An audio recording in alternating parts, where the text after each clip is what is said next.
This is the final resting place of the man who would become arguably Scotland's best known traditional musician and most prolific composer of traditional tunes.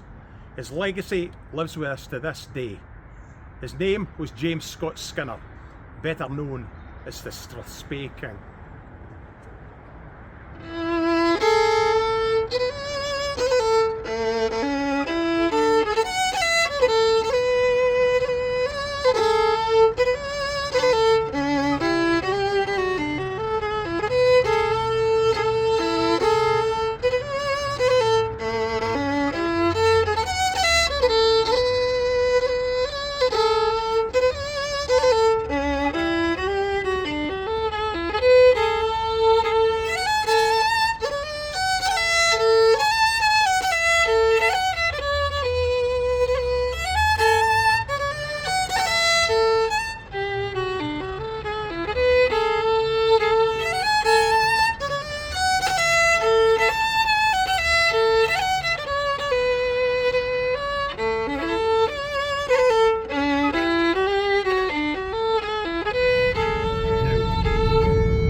That was Banchory by James Scott Skinner, and it was near here, just off Watson Street, that James Scott Skinner was born on the 5th of August 1843.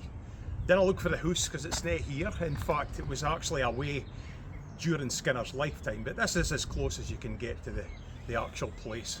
He would say later in his life that he was born with a pen in his ear and a fiddlestick in his hand, and also that he was born with more feet than stockings. James's mother was Mary Agnew from Strathdon, and his father was William Skinner, who came from here in Banchory. His father, who was a fiddle player, was also a gardener as a profession, but following a firearms accident he lost 3 fingers on his left hand. This all happened at a wedding, which might seem a bit bizarre, but it was the fashion and the tradition at the time, during the Victorian period, to discharge your firearms after a wedding had taken place. So these would take place at the couple's house. Everybody would come out after the ceremony and let off their guns. Unfortunately, William's firearm burst in his hand and blew off 3 fingers. So he lost his job because of that, but not to be daunted, he devised a means of strapping up his fiddle bow to his left hand and learnt to play left-handed. And from that point on, he became a dancing master. Sadly for James, however, tragedy struck when his father died when he was only 18 months old. This put the family into dire financial straits, but it had been a happy and musical upbringing.